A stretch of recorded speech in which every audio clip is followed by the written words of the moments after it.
Ce vidéoclip produit par l'École polytechnique fédérale de Lausanne fait partie de son cours d'introduction à l'information, à la communication et au calcul.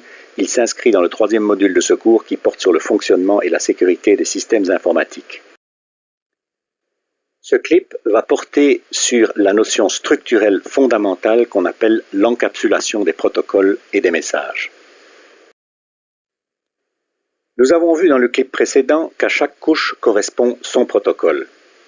Nous avons aussi vu que chaque protocole est en fait un échange de messages comportant chacun leur en-tête. L'encapsulation est le concept qui permet à chaque couche de protocole de retrouver son en-tête. À l'émission, la couche de protocole N prend le message venant de la couche supérieure N plus 1, y compris les en-têtes de toutes les couches supérieures, l'enveloppe d'un nouvel en-tête propre à sa couche et passe le message résultant à la couche N-1 tant que N est supérieur à 1 ou si N est égal à 1, transmet le message sur le lien du réseau.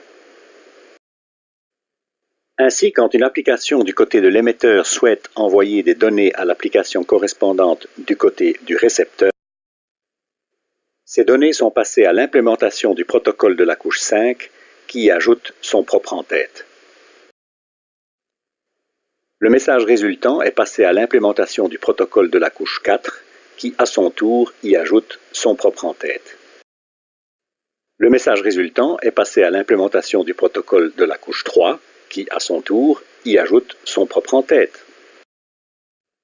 Et le message résultant est passé à l'implémentation du protocole de la couche 2 qui, encore une fois, y ajoute son propre en-tête. Le message ainsi obtenu est passé à l'implémentation du protocole de la couche 1 qui y ajoute aussi son en-tête et convertit le train de bits résultant en un signal électromagnétique qu'il envoie sur le canal de communication physique correspondant vers un dispositif adjacent en route vers le destinataire du message.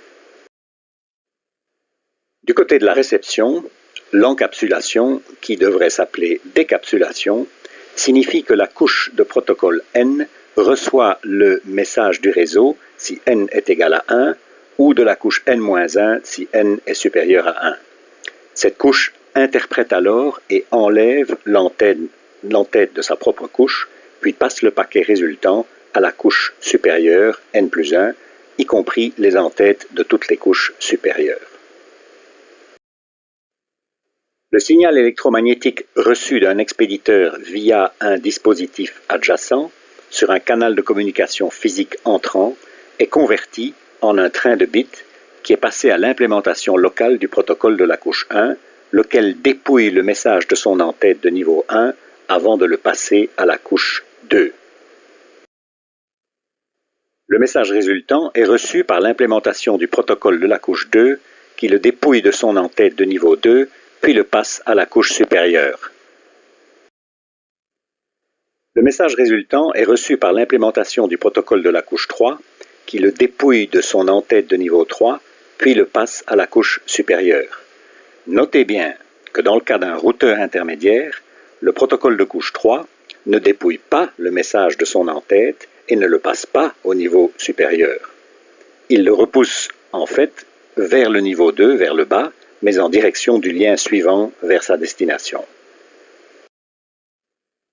Dans le cas de l'ordinateur de destination, le message reçu de la couche 3 par l'implémentation du protocole de la couche 4 est dépouillé de son en-tête de niveau 4, puis passé à la couche 5. Le message résultant est reçu par l'implémentation du protocole de la couche 5, qui le dépouille de son en-tête de niveau 5, puis le passe à la couche applicative.